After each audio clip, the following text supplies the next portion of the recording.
I'm Tyler, and this molecule is 2-bromo, 3-chloro, 3-phenylpropanoic acid.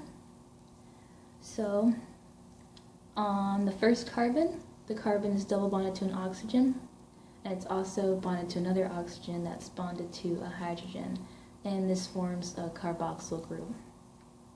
On the second carbon, there is a bromine and a hydrogen. And on the third carbon, there is a chlorine and a hydrogen, and it's attached to this whole phenyl group. So this model, right now, it represents the 2R, 3R stereoisomer. And this is because on this first chiral center, bromine has first priority, then everything on this carbon, and then everything on the carbon that's attached to the carboxyl group. So this is going in the clockwise direction, giving it the R configuration. And the same for the third carbon. Chlorine has first priority, and then everything on this carbon, and then the phenyl group. So it's also going in the clockwise direction. So if we switch the bromine and the hydrogen on the second carbon, we have hydrogen in front and the bromine is in back. So instead of going in the clockwise direction, this now goes in the counterclockwise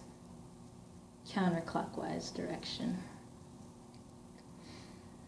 So now the stereoisomer is in the 2s, 3r configuration, because nothing was changed on this carbon, so it's still going in the clockwise direction. But we can change this carbon and switch the bromine and the hydrogen and have hydrogen in front on this one now. So now hydrogen's in front on both carbons on the chiral centers, and so this one's still in the S configuration, and now this one's also in the S configuration, and it's also going in the counterclockwise direction. So this is 2S, 3S, 2-bromo, 3-chloro, phenylpropanoic acid.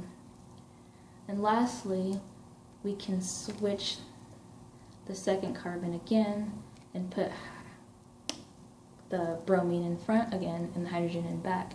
And this is now 2R going in the clockwise direction, along with the second chiral center with the hydrogen in front going in the S direction, going in the counterclockwise direction.